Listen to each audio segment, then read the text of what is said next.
How's it going, everybody? I'm your host Sean with Paper Planes, and welcome back to my Dark Souls 2 Ultimate walkthrough. Before we get started, I want to make sure that everybody has either 5,000 souls or you have the sorcery spell called Yearn and 2,000 additional souls. So if you don't have the sorcery for Yearn, make sure that you have 3,000 souls to purchase it from this vendor right here. So once you've done that, we're going to need 2,000 additional souls. If you don't have 2,000 additional souls, which you can see here I don't, and you don't have any souls in your inventory to use, make sure that you're not using boss souls. Don't consider boss souls consumable souls. We don't want to do that. What I suggest to you is we can go to Hades Tower of Flame. There's lots of different places we can go to farm for quick souls, but I just like this area. It's pretty easy. There's a knight just next to the bonfire that gives off a decent amount of souls, so you can farm him for a short while. So this is one option that we can deal. Just circle this guy like normal, just how I've shown you in the videos before. Be patient.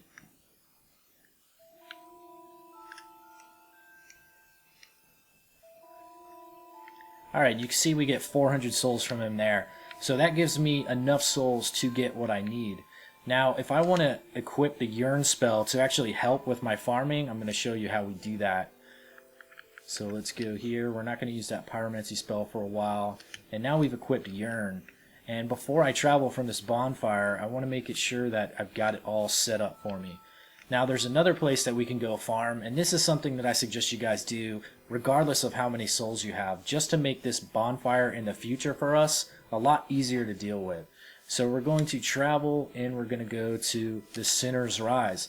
Now we're not going to deal with this area for a long time, but we can farm these enemies that are just at the bonfire, and we're really just going to farm them because we need souls right now, and they're also annoying to deal with. So you can see here they start attacking you immediately, and that's why you want to deal with them. So we're going to cast Yearn, and they're going to focus all their attention on that. So these other guys will actually start firing at that Yearn orb. So you don't want to attack the knight that's standing there, because they're still going to hurt you. Now the Yearn sorcery doesn't last forever. That's why you want to kill the enemies that present the most immediate danger to you. So you can see there, easy souls, put ourselves in a perfect position to not get any kind of damage done to us. And I'm also showing you the effect of the Yearn sorcery that we're going to use later on in this video.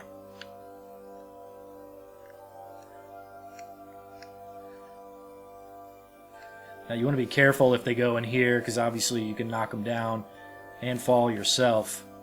So we'll let this guy come on out. And another thing is you're going to get loot items from these guys sometimes. So you're not only farming souls, you're also farming items at certain opportunities. So I'm not going to show you the whole thing. I'm not going to kill these guys over and over while we're recording. But just know that I want you to do this until they are completely gone. So I'm going to do that now, and I'll edit for you guys. So it takes about 10 to 12 kills for each enemy to get them to disappear altogether. Okay, so now that we're done farming these knights, we're going to go back to Majula. Now obviously the benefit to killing the knight at the Hades Knight Tower, or the Hades Tower of Flame, is to basically get enough souls so that you can purchase the Yearn spell. So if you don't have the Yearn spell, that's why you go to Hades Tower of Flame. If you have the Yearn spell, then we're going to go to Sinner's Rise. So after you've done that, make sure you have at least 2,000 souls left over to buy the passageway that we're about to do. Now, I know that you guys do. You're going to have more than that, so don't worry about it. Of course, we're going to have excess souls. That's totally cool. Just means we're going to spend them later.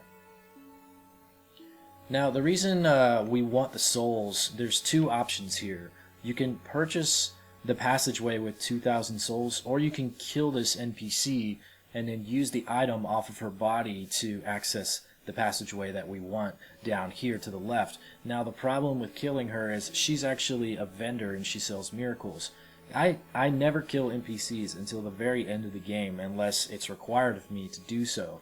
So I strongly discourage killing any NPCs even if it gives you some sort of momentary benefit to do so, like it would in this instance. Even though I know I'm not going to be using miracles on this character, I'm going to actually save her. That way I can use her later and buy all her miracles before I start New Game Plus. So just be aware of that kind of thing, guys. Do not kill NPCs just because you think you can or it makes sense in that one moment of time. You don't know what it's going to do to change your gameplay throughout the rest of the game.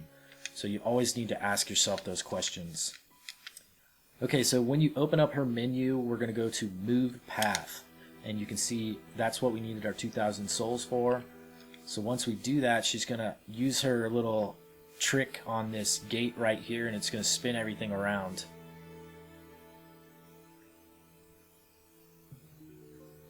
Words are tough for me today. I've realized that. I'm struggling speaking words. Okay, so we're going to leave her. Now don't worry about this area. There's nothing really dangerous that's waiting for us, but you're going to stay to the left of the path. There's not really anywhere else to go but down into your death. So I know that it's pretty dark in here, so just stay to the left. Sometimes the camera pushes you off to the right when it doesn't seem like it should, so that's why you really want to hug the edge here. Now we're going to come to the end of this cave, and there's going to be a guy here to the right. Do not attack him. He's actually an NPC that we deal with a little bit later. But you need 8 intelligence and faith to engage in any kind of productive dialogue with him. So he's going to say something about that we do not have the gift. So that all the gift is a certain stat requirement. So that's really the issue there. And we'll deal with him later, so don't worry about that just yet. But here we have arrived at Huntsman's Copse, and if you're wondering what the hell a copse is like I am, I don't know. I think it's just like a little circle of trees, maybe, like an outcropping. I don't freaking know, but I know how to say the word, so I've got that going for me. So rest here, of course. Now, if you want to attune any spells, I'm going to say that Soul Arrows are the most important spell that we're going to have, and then Great Soul Arrows. And then you can actually, if you want, I mean, you can have the more powerful spells here. You can equip your Great Heavy Soul Arrow, but I'm going to keep Yearn on because that is significant for what we're doing towards the end of the episode. So before you guys get too deep, make sure that you have Yearn. Now you can go pick up Yearn at the next bonfire if you need to. So you don't absolutely have to do it at the beginning of the episode, but I want you guys to do it there because you'll remember to do it. And nothing's more infuriating than going through all the level and realizing that you need to go back to Majula to pick something up, and then reviving all the enemies that you've already killed. It's a pain in the ass. So that zombie is just kind of docile. When you walk by him, he's even not going to attack you, but this buddy in here will. But I like to play it safe and kill any enemy when I do see them the first time. That way I know for sure that I'm not going to have to turn my back and worry about them.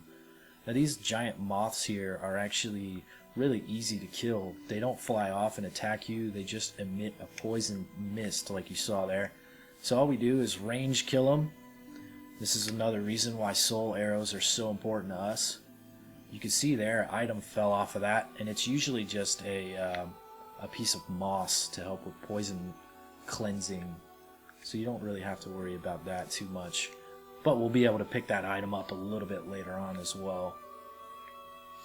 Okay, so don't try to do anything special right here. You can't get across there just yet, but what we can do is go up the stairway here, and now there's going to be an archer just beyond this doorway across the hall from us, and you can see him right there. They have no idea we're here yet, so you don't want to run in straight ahead because there's also an enemy rogue to the left who will attack you once you cross the threshold there. So we're going to use our binoculars and start attacking immediately. And if you're fast enough on the roll, you won't get hit by that that arrow, and I believe it's a poison arrow if I remember correctly. It's been a while since I've been hit by one of them. Now the rogues, the difference between the rogues and the warriors is the rogues move a lot quicker, and they are very dexterous. I don't even know if that's a word, but they're very good at getting around and evading you. So step to this door and hold your shield up. The enemy will break through the door, and we're going to kill them if I don't hit the freaking wall with my sword. And there's the jump. That's what I'm talking about. And they'll do that a lot, just like that. So you want to make sure that you're not swinging twice, because when they do that back jump... Okay, I had a little recording stutter there. Sorry about that, but we're back. Didn't miss anything, really. Now, once you kill this enemy, we're just going to drop down below here. Now, you're going to have some pretty weak undead down here. They're not going to be much of a threat to you, but you still want to kill them. Now, there's a rogue up top, and while you see him, we'll go ahead and take care of that.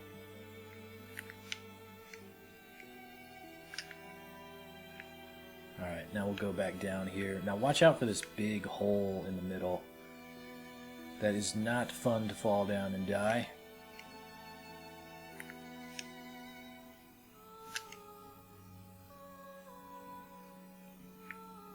Obviously you don't need a critical attack to kill those guys, but it's fun to do so. Alright, so let's loot this item. This item is always here, and this one that's sitting over here... Grab that. Now we're going to run back to where the archer was when we originally walked in this room. And we'll climb up this ladder. Now all the way down at the other end of the corridor that we just climbed up from, there's a wall there, and sometimes people will leave a note saying illusory wall. That is true, but you can't open it from this side of the room, so you'll have to deal with that a little bit later. Alright, now typically when you run up here, if you get too anxious and just sprint towards that enemy, there's going to be another guy that jumps up here. He's still going to jump up, but now we're ready for him.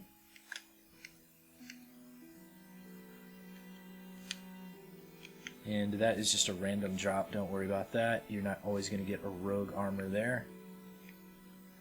Here we've got some poison moss, and that's just to reduce your poison buildup. We've had stuff like that before. So once we fall down, now we're going to come back in this room and go down this corridor here where the door was destroyed, or the door was open, depending on how you approached it. Now right here around the corner is an enemy, so be careful. So go ahead and let him come after us. We don't really want to fight him on any kind of ledge surface. Once he's used his attack combo up, he's just going to be pretty vulnerable in that moment. And we're going to climb down this ladder. And we'll have a bonfire here. Now this isn't a big deal for us, it's just going to reset just a few enemies that we're going to have to fight again. So that's why we're tapping it right here. And this is the second bonfire that I was talking about, where from this point on, if you do not have Yearn, go get it. Please, for the love of God, get it, man.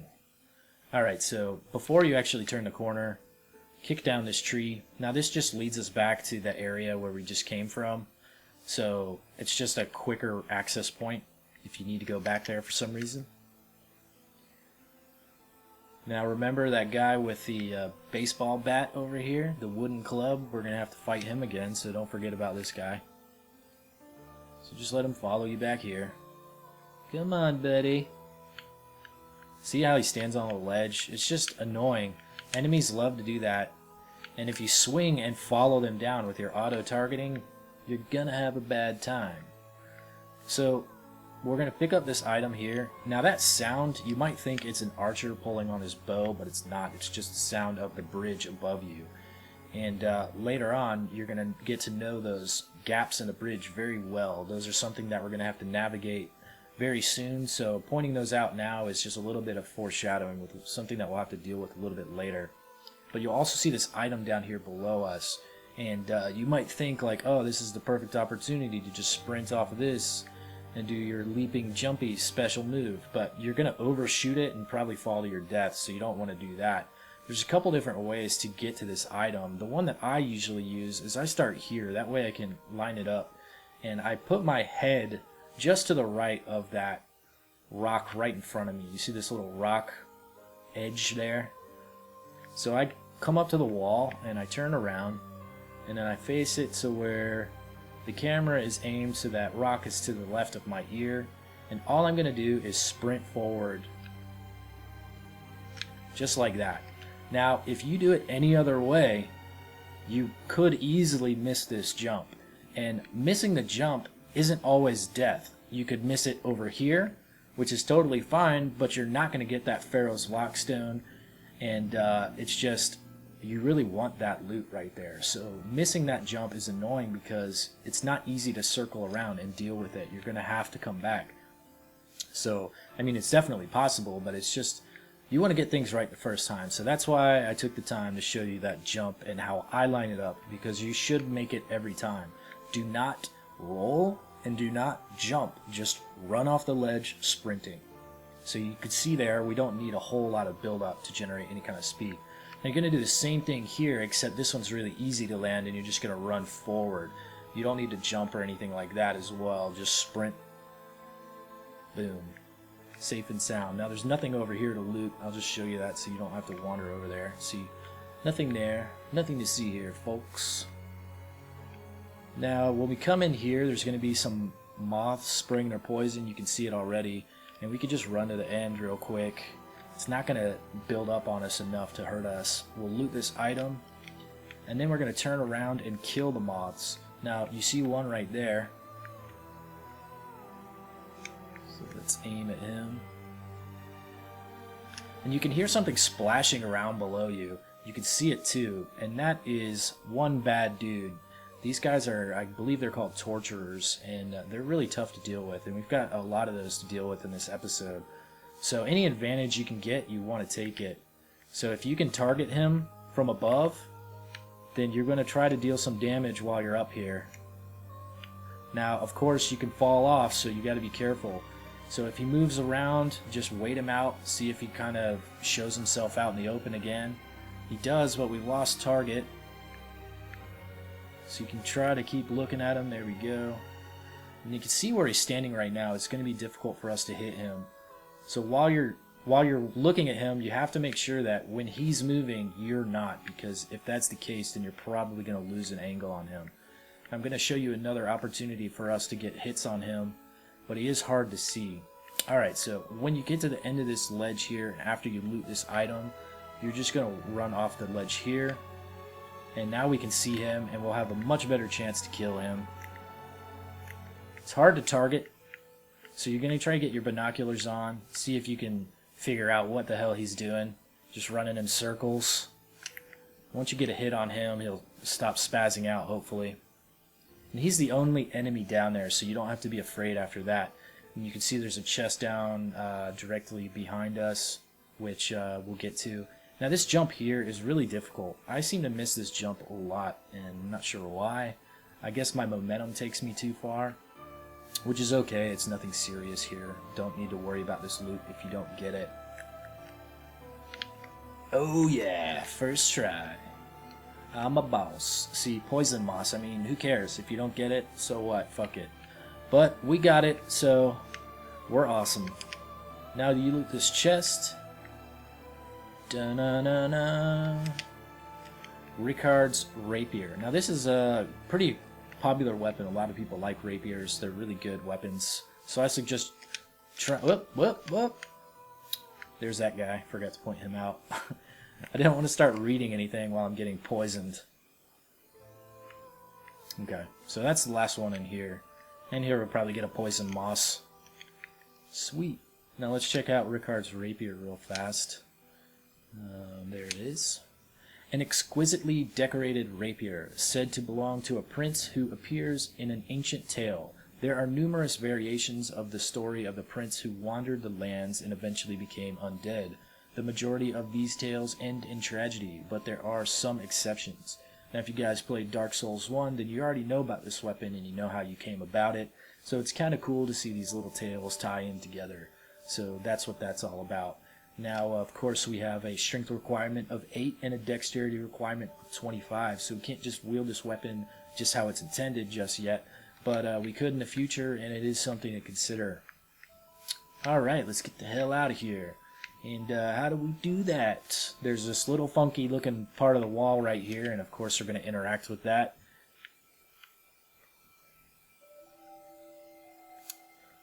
Sweet. There's so many illusory walls in this game, or like little trap walls and things like that, so always pay attention to your surroundings.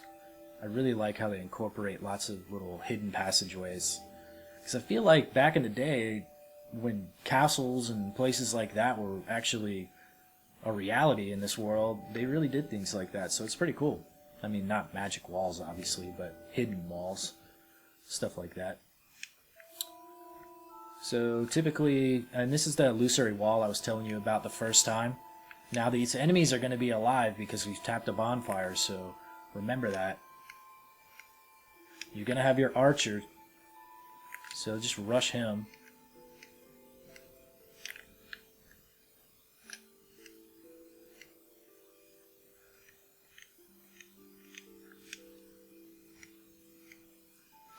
Now, if you've got some good speakers or some good headset on, you should always be able to hear the enemies that are approaching you.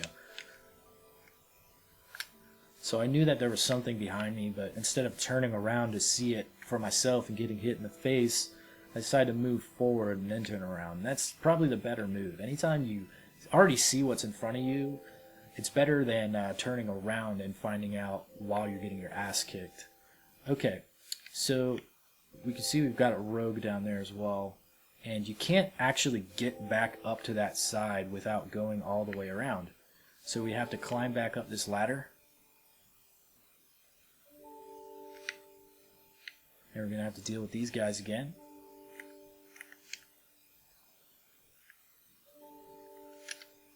That guy's got some pretty fancy moves. Too bad he's a worthless bum. Now you can just open up and attack while that guy's landing. He's not going to be able to get a swing off. And drop down nice and slow. Okay, now we can go back to the bonfire, and the reason we can get there is because we've got this tree down now. So that's part of the reason why you want that shortcut down, and it's probably the only situation in which you'll use it. Now, you can tap the bonfire because you're not going to have to deal with those enemies anymore. So you can replenish all your spell uses and your Estus flasks and all that good stuff. Okay. So now we're getting on to this next section of the zone. And there's going to be some camoed kind of walkers, some zombies here. I'm saying walkers because Walking Dead just premiered its second half of the season tonight. Can't wait to freaking watch it. Got it recording while I'm doing this episode, because that's how I roll for you guys. So this guy likes to drop a torch sometimes. There he dropped a life gem, obviously, but if you like to farm torches, if you're running low, he's one of the guys you can do that with. Now, we'll go to the left here, and there's a guy waiting for us. Don't pursue too much if he gets close to the edge. It's just, like I said, there's lots of enemies that like to hang out on the ledge of zones, and they'll drag you to your death if they can. So we picked up a small orange burr, and that's the first time we've got that item, so let's check it out. The small orange burr is temporarily... I love how they just repeat the name over and over. Temporarily boost fire defense. These burrs bloom magnificently on a shrub every few years. Their color and effect determined by soil quality and recent weather, known to have been used in rituals long ago. So these are something that I really don't use. I actually give them to the crow's nest. And if you haven't checked out that video and understand what the crow's nest is all about, be sure to look that up in my Dark Souls 2 tutorial playlist. But yeah, this is just something that I like to throw in the nest because I really don't use resistance buildups too often. Now maybe in like way deep playthrough plus 2, 3, 4, 5, stuff like that, when bosses are just dealing so much damage and you're not, you're going to need items like this to help you through those fights, potentially. So in the early stages, if you don't feel like you're using an item, you might be able to sell it or give it to the crow's nest and get something better in return. So always think about that instead of just letting something rot in your backpack. Don't let it rot, people. Alright, so when we get to this bridge, I don't want you to just continue over it. You're going to see a big nasty over there. And what we want to do is let him come to us. So let him do 2 swings, and we'll do 2 swings, and then we'll bait another attack. Then we'll let him do, well, sometimes he does 2, sometimes he does 1. Let's see what he does. He's going to do 2 there. Yeah. Yup. Okay. Let me actually do something right for once. Okay. So you see, just by moving in towards him, we can get him to bait out an attack.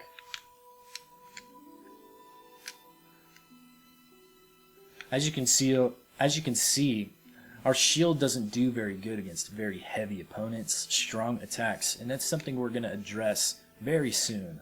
So we haven't really needed much of a substantial shield currently, and we don't really need it just yet, but we will in the near future. So that's something that we're going to start focusing on very shortly. So we've got some more moths spreading some poison love up above us. So you can see, just put them in the center of your screen.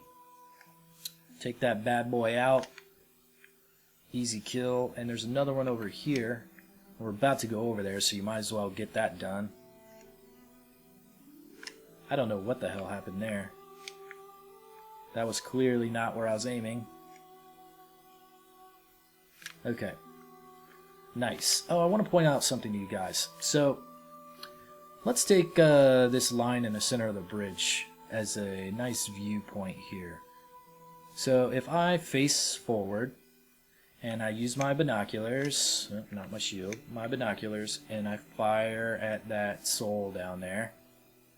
We can see that undead zombie just making his way towards us. So maybe we'll go ahead and fire towards his way. Alright, so you can see we haven't really moved forward at all. But if I'm not using my binoculars, and I cast a spell, I move forward. So this is something that if you're on a ledge and you want to use your sorceries, be sure to use your freaking binoculars if you want to stand on that ledge.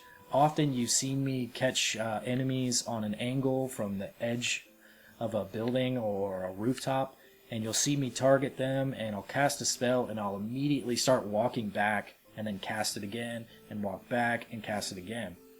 I'm doing that when I'm targeting something. If I'm using binoculars, I don't have to do that. So for whatever reason, when you cast a spell, you're more coordinated while you've got binoculars to your face than you are when you're unimpeded with anything but your sorcery. So it's really weird. I don't understand why it works like that, but it does. So use it to your advantage because you're going to need it sometimes. Now, we've got another one of those big bad boys down there, and you can kill them a lot easier with your sorcery if you want. So I'm just going to equip sorcery already, and I'll drop down, and I'll deal with those smaller mobs quickly. You can see there's one behind us, so you want to take care of him. And just always be aware of that big hulking psychopath that's looming in the distance. So go ahead and get our binoculars on. Take him out from far away. So we're going to have an item here, and that's just from the moth that we killed. Now we don't need our sorcery on anymore. I don't know why it didn't switch back. But we do need to be a little bit quiet because we've got a big bad boy off in the distance, and we don't want to bring up his attention without sneaking up on him because we want to land a backstab. Now if you don't land it, it's okay. Like this, you can just back off and go back to your soul arrows. Once you get him in his attack animation, he's really easy to kill. Alright. Sometimes it's a lot easier to land a backstab. You think you're moving quiet and it just doesn't work out for whatever reason. But no worries, they're still just as easy to kill. Now we're going to go around this dome here. There's going to be an opening in the front area. There's no enemies in here, so you don't have to be afraid. You picked up another morning star. And now we can go up above if we want, or we can go down this way. So before we get too backwards, I'm going to do that. Now there's going to be some enemies here, so be careful as you approach. There's going to be 2 rogues, and there's also going to be 2 archers. So once you get these rogues down here, you can actually deal with them. I think the best way to deal with it for you is to get the club guy first, because he's a little bit slower. So I'm just showing you while they're both on us. Now I think sorcery is probably going to get rid of these guys faster. You can see they're really weak to magic.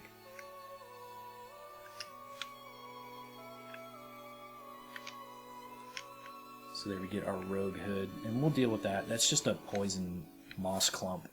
So we'll pick that up just so it's not annoying to see. And we can't get that item in that little hut just yet. We'll get it in a second.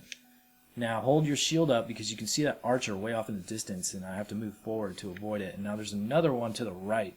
And basically what's going to happen is if you don't notice that they're there, they're going to get you in the crossfire. So we'll get to our sword just so we can rush. There's going to be another one to the right, so just be careful about him. Remember, just keep your shield up. Try to locate the second archer. There he is. He's hiding out. Nice barrel roll, buddy. I wouldn't have ever noticed you there without that evasive maneuver. Alright. So you kill those 2 guys, and you come up here, and you're like, well, what the hell? How do I cross this bridge? And there's going to be a lever that we're going to get to in a second. You come in here, and there should be an enemy dropping down. And the great thing about when he drops down is when he lands, he takes a little bit of time before he wants to attack you. So it gives you a perfect opportunity to swing your sword without having to worry about any kind of retaliation. Now this comes out as a little delay, so when you leave the area, you'll actually get to see what it does. One thing I've noticed about a lot of the levers and whatnot in this game is that when you use them, some of the things that happen, they're so far away that you don't get to see them. You can almost not even hear them sometimes. So this one is close enough that you would have heard it if you had stayed in the hut and been looking for what effect it actually caused. But this is the bridge that it lowers, and we'll come across this bridge soon enough, but we don't have to worry about that just yet. That's actually in an episode soon to come, but I just wanted to show you that stuff because we're walking up top for a reason. Now we can get into that hut by coming over to this ledge here, and you'll just drop down and drop in, and there's 2 items in here, and one is a very nice sorcery that we're going to want. There's some utility items, and here is our soul spear. So let's check that out. I don't use this too often, but if you're a spellcaster, it's definitely one of the things that you want. Of course, you want all the sorceries. So here we go, soul spear, and you can see it costs 40 intelligence to use. So that's why it's not something that I use too often, because it's really not applicable in early game stages for a long time, and you only get 2 uses. But anyways, it's a sorcery that fires souls shaped into a spear, pierces enemies, causing heavy damage. This spell was said to have been devised by a master sorcerer, but his name is long forgotten. Who was that? So yeah, more Dark Souls 1 lore circling back around. Now, this is the only way we get out of there, so you're just going to walk out of this ledge here, and that's the hole that you can see from the side of the rock face. So if you were wondering what was there, that's what it was. Okay, so now we're at the second bridge here. That's the first bridge that we crossed over, and this is our second bridge right now. So before we cross it, I want to point out that there's an enemy all the way in the distance, and you can see him there. He is a torturer. He's a badass mofo, and you want to be careful if you're going to deal with this guy with these other enemies around here. So you want to snipe these guys before he ever gets a chance to drop down and kill us. Immediately move over to the next one. Now you can start working on him if you like. And I suggest backing away as quickly as possible and using your sorcery. You do not want to fight this particular torturer with melee. I could suggest fighting the ones that equip a whip as their main weapon. With melee, it's a lot easier to beat those guys, but this guy has a heavy weapon and it deals significant damage if it hits you, and it will also break our guard, so holding up the shield isn't very good, especially if we take damage every time he hits us with this little shield. Even though it's 90% physical damage mitigation, it's still not perfect, and there's no reason to just lose health if we can step back and cast some sorceries. And even though I'm telling you all these great tactics and techniques and things that you should do, I understand when you're playing the game, you're not always thinking about that shit. And sometimes you just want to kill an enemy and get by it, and you go in there a little bit crazy, just swinging your sword, not getting your shield up at the right time, and that's really when you're going to die in this game, is just small, careless errors where you're not approaching things like you really should. Now, we can point out these enemies up here. This guy dropped down already, so we're going to have to deal with him. So we want to get his attacks going and then use our sorceries. Make sure that you take your step back and let your stamina rebuild. You can see the sorcery does a good job of stunning them, so that gives us even more time to cast a second spell. But you do not want to have 0 stamina when you're engaging these guys, so remember, step back, let your stamina regen, because if you put up your shield and you've got no stamina and they hit you, you're going to have a really shitty time with that. So we've got some more guys stacked up on these pillars. There's another one, and there's 2 more down there. You can only see one of them at the moment. And I'm not going to move too close to show you them all because they're actually triggered by when you step forward. So we're going to move forward a little bit, and this guy will jump down and join the party. And we're going to actually fight him melee because he's got a whip. And I'm going to show you the difference here. Fighting the guy with the whip is super easy, and we can actually get to his back and backstab him if we need to. So let's just let him do his thing. You can see he's got dark damage on the whip. And you can actually get them while they're on the ground. So even though you land the backstab and it doesn't kill them, they're so vulnerable for so long that you're going to get your kill in. So really it's just a one-hit kill essentially. Alright, so these other 2 are going to come down and join us. But first it's going to be the bad boy. So we'll let him show up. You can see him off in the distance there. You don't have to move towards him. He's going to come. You disgusting freaks. Get your mind out of the gutter. And if you stand here, he can actually still hurt you. So he's got some overhead swings that can land. So be careful about just standing too close. You can still get back here. Now, if you're standing like right here, he's going to come up on the ledge and attack you. But if you're standing here, they're pretty dumb actually, and they get stuck in this area down below. Now, the 4th one is still up top. You can see him right up there. Hey, buddy. And he's another whip guy, so he's really easy to deal with. So we can just walk forward and he'll drop down. Sometimes they're a little bit more patient than they usually are, and you'll see what I'm talking about. I'm going to show you these guys once more just before we get to the boss. You're going to see I'm going to show you a special way to get through this area without having to fight all these guys. And you'll definitely appreciate that if you fail during the boss fight and get killed. So that is very much something that you will want to know. Now this bridge is a little bit dangerous because it's got the gaps, and I pointed that out earlier on in the episode. Once you kill those 4 enemies, there's nothing behind you that's going to hurt you, and there's nothing in front of you that's going to hurt you until you get all the way to the end of the bridge. So you don't need to worry about that just yet. So just those gaps are something you need to mind, and we can use those to our advantage while we're fighting this enemy as well. He's not going to fall down the gaps. I think he might have right when the game came out, but I'm pretty sure they fixed that and made him a little bit smarter. I'm going to say right now, this enemy is the toughest guy you'll face, maybe in the game, especially for our build. He is crazy difficult for what we're doing right now. If you go up there with your shield up, you're going to die. If you go up there and try to circle and melee him, you're going to die. He's too fast. He moves around good. He's got heavy armor, a heavy shield, and he's wielding a great sword, which will knock you the fuck out. So just get him to chase. And we're going to use our sorceries, and it's going to be one of those cheap, annoying kite fights, but you want it to happen because you got no other options. So we're going to get him to come down this way, and he's going to turn around at some point and stop following us. Because he doesn't seem to go this far. So eventually he's going to equip his shield, and we're not going to get much damage off. So when he starts to evade, like when he turns around, that's when we'll usually get our damage on him.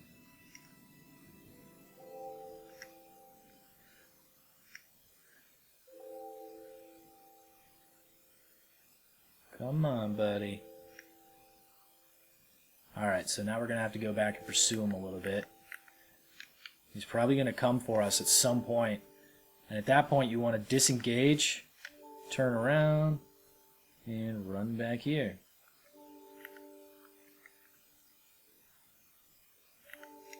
Now we're going to get damage there because he's not using his shield. He is guarding with his sword, actually.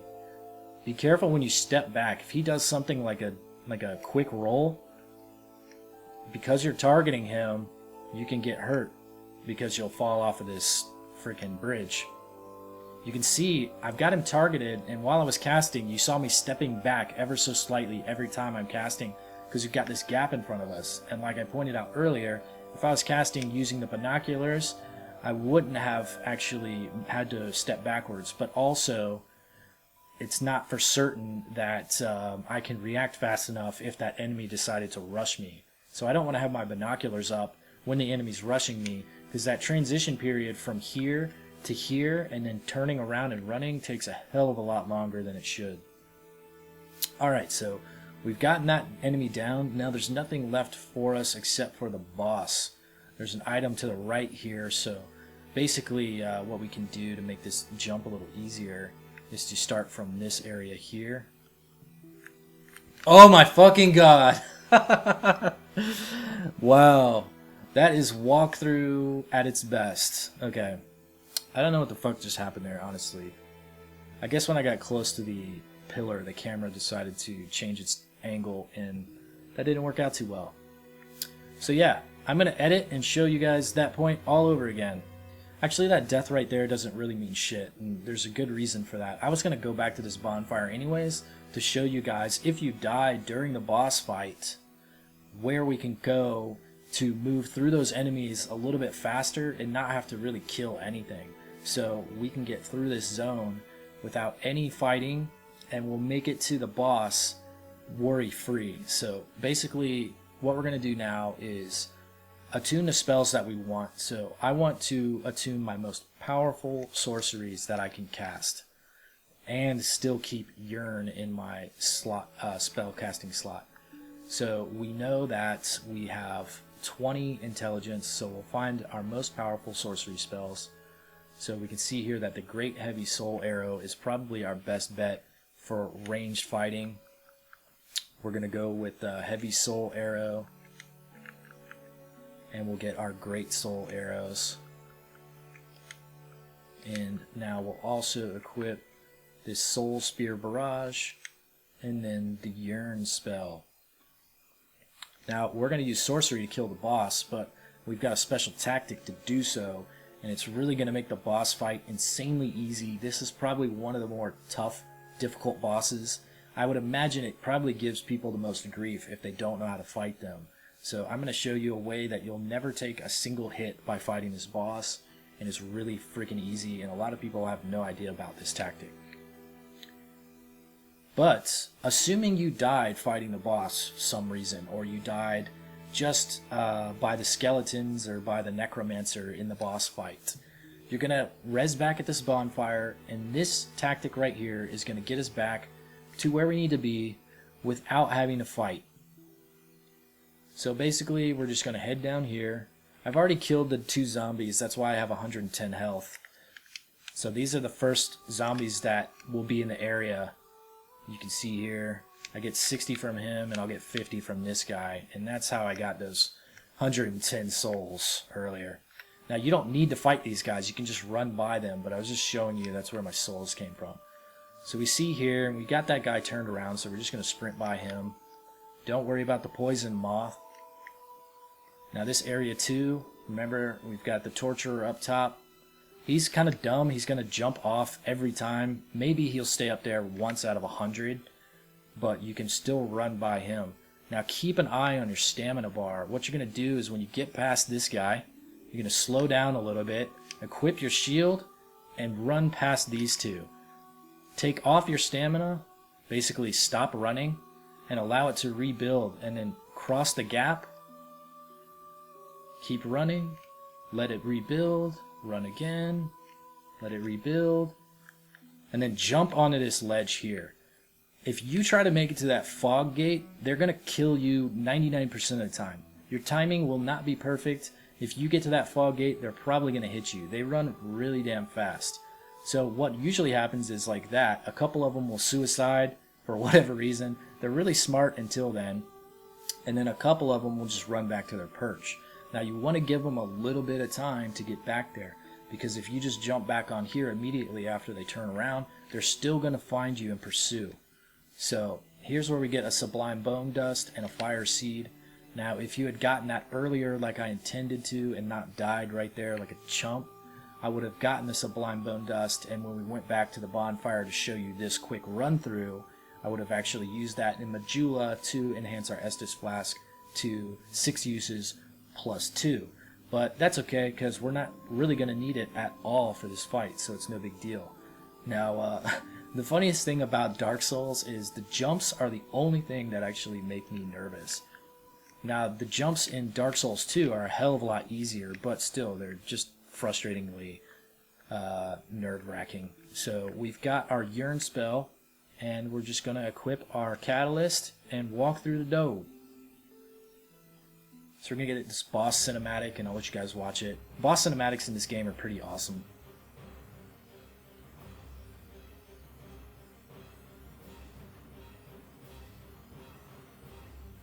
That chariot is brutal. And the boss is really the horse. So we come in here, these skeletons are going to rise up, and then we just cast Yearn. Now we're going to run forward, head into this alleyway here, equip our sword, and we're going to kill this necromancer.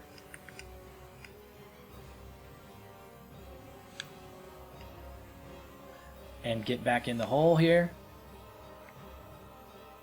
And these skeletons are so far down there right now that they don't know where the hell we are. And we killed the necromancer so that when the skeletons die, they don't get revived. And we can just sit here and wait for the chariot to go kill the rest of them. Now there's another necromancer down the hallway if we continue moving forward, like most people will, but we don't actually have to engage those guys. We can stay back here and deal with them a little bit later. So we'll just let the chariot circle again and kill those enemies. So we're standing here so we can get a nice view.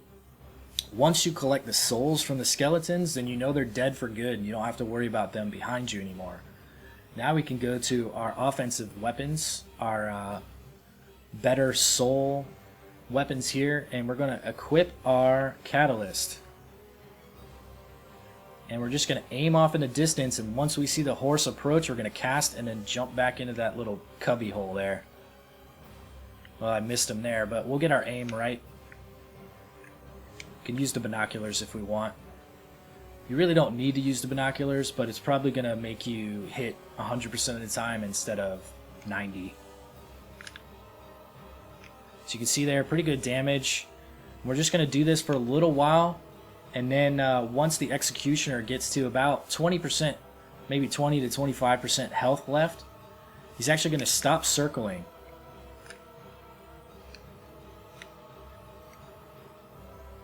Alright, now the Chariot's probably going to stop pursuing us at this point.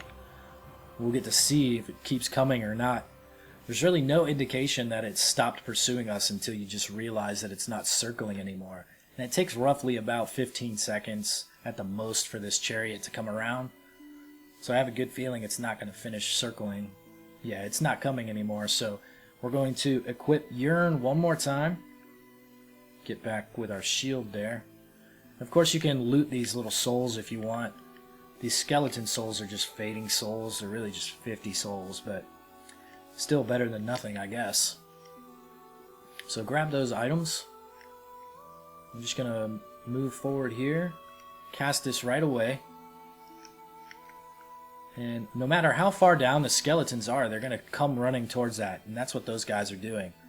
And now this necromancer is here in this cubby. Hey, buddy. So you kill the necromancer before you do anything. And you don't need to kill those skeletons down there. You can come and see our little horsey friend, who's just hanging by his little horsey hooves on his little edge here. And you can take your sweet time and make it all dramatic if you like, and just knock this motherfucker off the ledge. Hell yeah. So we're going to get all the boss souls. See those skellies down there? We're so far away from them that they don't come chasing. We get a shit ton of souls, we get the boss soul itself, and then we can loot this item here. So there you go. We didn't take a single hit of damage that whole boss fight. And that's pretty sweet, and that's the safest way to go about it, guys. So we'll go ahead and run over here. We can kill these guys if we want now. Might as well, right? There's some little souls down there to grab. Now remember, these guys didn't take any damage from the Chariot circling, so there should be 4 of them.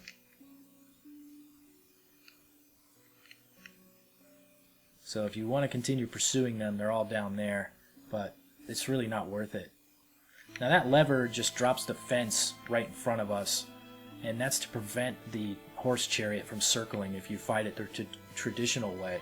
But we didn't do that, so you don't need to worry about that thing at all. So we're going to continue up this stairway here, and when you get to the top, walk onto this ledge. It's kind of difficult, but you get there and then you maneuver around the corner of each little pillar and get to the item here, the red eye orb. You can go down the stair and back up. And here we've got an NPC. He's actually a Covenant leader, and if you talk to him, you can join the Covenant. And this is just more of like a PvP style, invader style Covenant. We'll talk more about Covenants and whatnot later. It's not really important at this juncture in the game. Visit the bonfire. And let's see. We're going to travel back to Majula.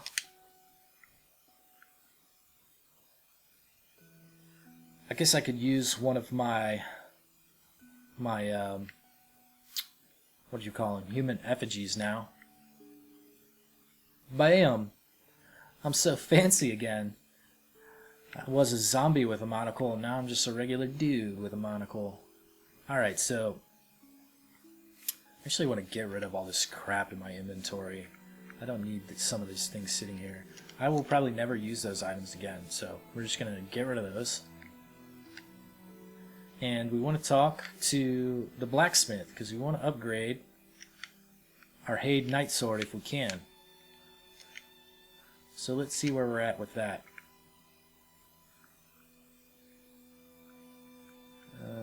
There it is. I don't know why I didn't just look for that equipped symbol there.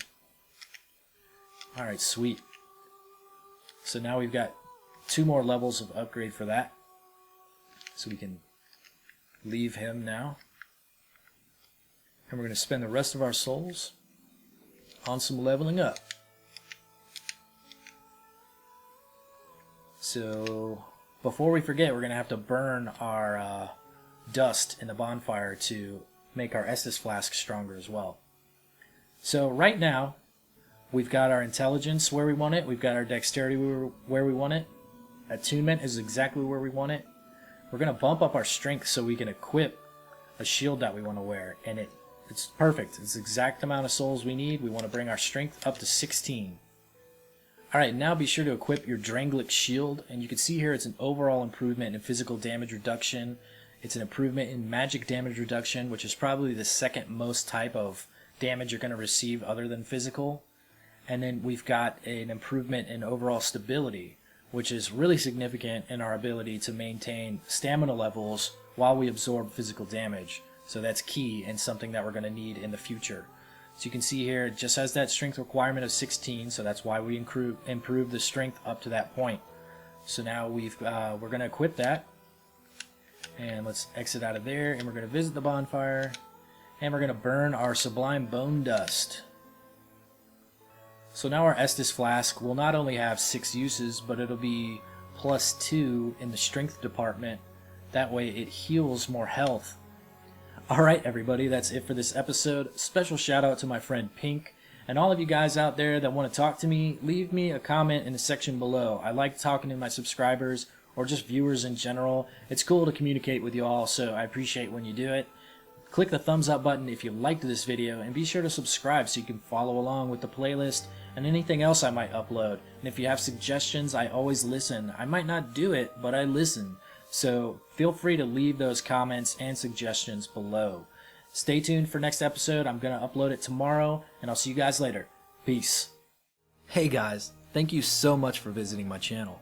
I know there's lots of awesome content on YouTube, and it really means a lot you chose to view my videos.